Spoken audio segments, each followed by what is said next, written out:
Colin. Colin Frank. All right.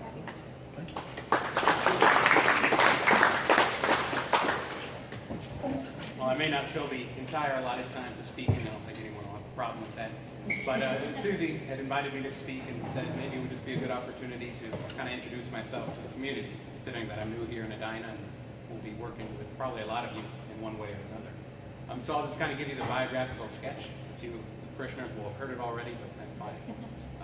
Should something strike you, feel free to ask a question. I don't know what would, but just know that there's full freedom in this. All right, so starting off, I was born in 1985, third of 7 children. My parents, Bill and Susan Franklin. My dad was career Air Force, so we moved around quite a bit. I was born actually in Arkansas, just outside of Little Rock. There's an Air Force base there. But within a month of my birth, we moved to Alaska, Anchorage, Elmendorf Air Force Base. I don't remember it except for flashes and home videos, but it's one of the places I think I would have liked the most. After about 3.5 years there, we moved down to back to Arkansas for about another 1.5 years, and then out to California, in the middle of the Mojave Desert. Edwards Air Force Base. It's a test pilot base. It's kind of a little bit of an oddity. It's a base situated without a town that supports it. It's kind of its own town in the middle of the desert, and it's all these flat lake beds that form what are apparently excellent areas to test planes. But at the end of our street, there was a ditch, and then there was just trails and scrub and all of that. It was kind of an interesting place to live, but not one I'm built for. So after California, we lived there for 4 years. We moved up to Ohio, Dayton, Ohio, Wright-Patterson Air Force Base. I was there for 5 years, 4th through 8th grade. And then we moved to Oklahoma, Enid, Oklahoma. Again, it's kind of in the middle of nowhere, which makes, and Oklahoma, so it's flat. Makes it a good place for flying around. My dad was an instructor pilot there. And that's where I attended high school. To give you just a little bit more, because I am speaking here specifically as a priest, it was around that time that I started, I kind of got the inkling of an idea of joining of some manner of religious life, priesthood in particular. It was in the summer after 8th grade before high school, but I'd never thought about it before, but it kind of hit me and I said, I can see myself doing that. Until I got into high school. I'm starting to get a little bit older, starting to notice girls more, and all of a sudden the idea of the priesthood just seemed so kind of alien, foreign. It was just very different. We were always a practicing Catholic family, so it wasn't that it was that foreign to me, but the very idea of it, seemed very different. So at that point, I kind of switched, and I was like, that is something I do not wish to do. Luckily, I was at the time, we were again on the Air Force Base, so the chaplain lived just a street away, and we could see him all the time. He kind of pushed me in this direction, he was almost pushing. He kind of walked the line, and I appreciated it in the long run, but at the time, it made me feel constantly guilty. But I attended high school there, and once I kind of pushed away the idea of the priesthood long enough, started considering what I would do. One obvious route was to follow my father into the Air Force. I thought it'd be really cool to be a pilot. I still think it would. I love flying. But after a while, into the idea of military life just didn't call me, didn't snap me. So I decided that engineering seemed like a good path. I liked math and science, make a good living of it. I had several uncles who had attended UMR, now MS&T down in Rolla, all mechanical engineers. My grandpa had settled outside of Rolla, so it was in the midst of all of us moving around, Missouri was as much home as anywhere. Every summer we came to either Rolla or East Kansas City and Richmond, where my dad's parents lived. And so there was always a connection. So I decided to go to Rolla. Enrolled there. Had a wonderful time. For the first 1.5 years there, everything was great. Everything was new. I was finding out all these things, for the first time living on my own in a dorm and then a house with 4 or 5 buddies of mine. Taking classes, getting a job, all these that first taste of independence that college is. And not being too irresponsible. I was walking the middle there. But after a while, this idea of the priesthood kept kind of sneaking back up on me. And I think it was mostly this idea that I'd never really kind of confronted it. And it started to kind of nag me that what had kept me from facing it or thinking about it was more fear than anything. And it was this weird place where I kind of felt like God might want me to do it, and I really felt like I didn't want to do it. And those two things were kind of struggling within me. So every time at church, they would pray for an increase in vocations for more priests or religious or that kind of stuff. And I would pray along with them and then feel guilty about it. And just slowly it came to my mind, I'm like, where do they come from? I've kind of been going through this idea that there's a different kind of person. There's a different kind of, he was made different. and those are the kind of people called to that sort of thing. So I was struggling with that, and also just kind of deeply dissatisfied with myself when I thought that it might be fear. I didn't want to be afraid. I didn't want to be someone who acted based on that. So finally one day I was able to, while sitting at home on Christmas break, my parents had moved yet again. So I went home for 3 weeks and I didn't know anyone in the area. Most of my brothers were off working or at school or something. So I was kind of stuck with 3 weeks of sitting in my parents' living room where I had to kind of bring this stuff together. And it finally struck me that if all the stuff I said and did, said that I believed, said in church, if all of that stuff I felt was true, which I did, and at the same time I felt God was calling me to do something, how can I say no? But not in a kind of a joyful way at the time. It was still kind of begrudging. It was more of a, there's no way I can say no if that's true.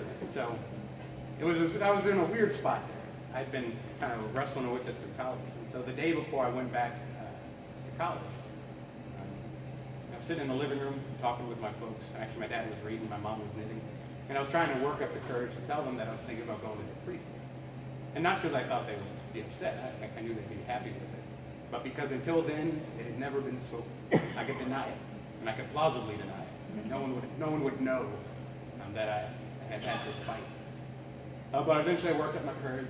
I told them, they were happy. Not too effusive. I think they could tell I was still feeling kind of struggling with it. And I went back to college. I called up my best friend who'd been my neighbor when we lived in Oklahoma, also Catholic, so he was a server too. In fact, the priest was very pushy with him as well. He has 3 kids now, so he and I took different routes, but it's all right. It's wonderful. And I called him up and I said, Mark, I'm thinking about the priesthood. And he said, you know what? The day you left for college, because he went to a different college. He was standing at the end of the driveway with my mom waving me off. He said, the day you drove off, your mom looked at me and said, I still think he's going to be a priest. And that's moms. Moms know. But she'd never said anything to me, which I appreciate. And the reason she didn't is because she didn't want me doing it out of guilt, because that's what mom wants. So it was kind of a funny confirmation of all the stuff I've been going through. I went back to college and I was like, all right, well, what now? I had 3 semesters left. So I talked to my pastor there, Monsignor Cox, who's actually now the priest in Kirksville. My parents, and they're like, hey, go ahead and finish. And that's what I wanted to do. I put this work into this degree. I enjoyed it. So I did that. Went ahead and finished up my degree while applying for the seminary. And for those of you who don't know, the way the Catholic kind of seminary works is, first of all, you apply to a diocese, which covers the geographical area. So we've got one in St. Louis, one in Kansas City, one in Jeff City, which comes all the way up here, and then one on the south, Springfield, Cape Girardeau. So you apply to them and they accept you to study for them. You have to go through psychological tests, application process, interviews, all this kind of stuff. And with my parents still moving around, I was like, wow, I'll just stay here. Again, I knew Missouri and I loved it. So I applied to Jeff City. They said, all right. And they sent me up to Conception Seminary College, north of Kansas City. It's this Benedictine monastery in the middle of nowhere. About 20 minutes outside of Maryville, about 45 minutes away from St. Joe, run by these Benedictine monks. So going straight from being an undergrad at Raleigh to living with a bunch of other seminarians and monks was in the middle of nowhere was a bit of a culture shock. So that's kind of the point of it, is you take a step back, retreat a little bit from the world to kind of, all right, reform yourself, or be formed, if you will. So I had 2 years there, and after my 2 years there, finished up what they call a pre-theology program. The normal course is to do 4-year philosophy bachelor and a 4-year theology master's degree. So 6 to 8 years, depending on if you had prior college like I did, which took care of the gen ed. So I did 2 years there, philosophy, and got the letter. The bishop said, hey, congratulations, go apply to Catholic University in Washington, D.C. Which again, if Raleigh to Conception, monks in the middle of nowhere was a change of pace, and going from monks in the middle of nowhere, middle of Washington, D.C. was an even bigger one. But before he said, before you go, how do you feel about Spanish? And I had never studied Spanish. For the reason I'd studied French for 4 years in the middle of Oklahoma. I've never been able to figure out why I did that, other than it was a little bit different. Everyone else was studying Spanish. So I said, whatever you guys need, I guess. And they're like, all right, you're going to go to Mexico for 9 weeks. So send me down to Mexico. It was a weird experience, too, because they set up this program where I'd live with a family and go to this. They have a bunch of language schools down in central Mexico. And so they're like, all right, get on this flight, fly into Mexico City, buy a bus ticket, drive it, or ride it, into town, go to the store, buy a phone card, call your family, all this kind of stuff. By myself and with no Spanish. So it was an intensive kind of opening to it. But I could go on and on. Mexico was good. I came back, went to Washington, D.C. It was wonderful. It was really neat to live there in that kind of setting. You know, we were in dorms, so I didn't have to worry about housing and that kind of stuff. I didn't even have a vehicle there for 3 years. You could just take the metro. And so it was just, I had the opportunity to continue my studies and formation while exploring this town. The next summer, they sent me back to Mexico for 6 more weeks. I guess figuring if they'd already invested some, they might as well invest more. And I continued my studies. So after 4 years there, 3 years ago, 2012, I was ordained a priest in Jefferson City at the cathedral and assigned to one of the parishes in Jeff City, Immaculate Conception, where Monsignor Cox was, actually.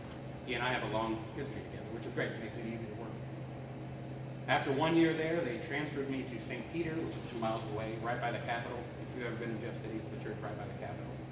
To continue on being an associate, so an assistant priest, and also to do Spanish, which it had been 5 years since I'd done Spanish, but I was still more qualified than a lot of guys, so it kind of hurt the Spanish speakers. And so they sent me to Mexico again for 5 more weeks. And so by then it got me up to competent, maybe. It was a stretch. But luckily, when you're saying Mass, it's all written down in the book. So it's a nice thing about the sacraments. We've got a book for them all. I don't have to come up with those words. So I was there for 2 years, from 2013 up until just July 1st. And just to give you, again, a little insight into how this whole thing works, is there's this personnel board that puts together assignments, that they look at all the parishes, all the priests who are in there, in the whole diocese. We stretch from kind of the Lake of the Ozark and Rolla up to the Iowa border, to Hannibal and to Sedalia. So kind of all that area is where you could potentially be sent. And they try and match up people with places. You get to express your preferences, and they do their best. And I was telling, actually, my parish here, you know, again, all I knew of Missouri was pretty much the 63 corridor from Rolla to Jeff City. And so when they're like, hey, what are you thinking about? I've always thought about, you know, a small parish, obviously, to begin with, maybe a small school, southern part of the diocese, kind of one assignment to kind of sink my teeth into. And so then they call me up, actually wake me up because it was my day off. And I get this priest's voice on the phone, and as soon as I hear the voice, I know what's up, because he's on the personnel board. He says, Father Franklin, I do this. I said, Colin, how you doing? What do you think about going up to Medina, to St. Joseph and Edina? I was like, all right. And he said, and St. Aloysius and Barrett. And he said, and St. John and Memphis. I was like, okay. And then he said, and the Newman Center at Truman State. And what I actually said, I was like, that sounds like a lot. I'm sure he said something vaguely reassuring. But yeah, so all of a sudden, like, and not in a bad sense, but just every expectation I had been offended. Again, picturing my buddy was at this parish, just half an hour from Jeff City, small church, southern part of the diocese, with a school near Jeff City that I'd always kind of envisioned, because I didn't have any experience. And so now I had to pull out a map. Because again, no offense to anybody, I was completely unfamiliar with this entire part of the state. And so I started looking at things and measuring distances and imagining mileage, and kind of piecing together what this assignment would look like. And I actually began to get pretty excited about it. I'd heard of Edina because of your church here. Like you guys have mentioned, we were talking about, as known far and wide, the Cathedral of the North, as Susie calls it, and I think rightly so. But I'd never heard of Barron, I'd never heard of Memphis, and I knew of Truman State as a university. So I came up and looked at things in June. After they call you, you have to stay completely silent about it for at least a couple of weeks before they make the announcements, which is a tough couple of weeks. Because everyone you're seeing knows you might get moved. They ask you if you heard anything and all this kind of stuff. But once the assignment came out, I came up here to look around, and July 1st, moved up here, which was, again, surreal, because everything's different. I had been in a house with 2 other priests where I was the low man on the totem pole, which means not a ton of responsibility.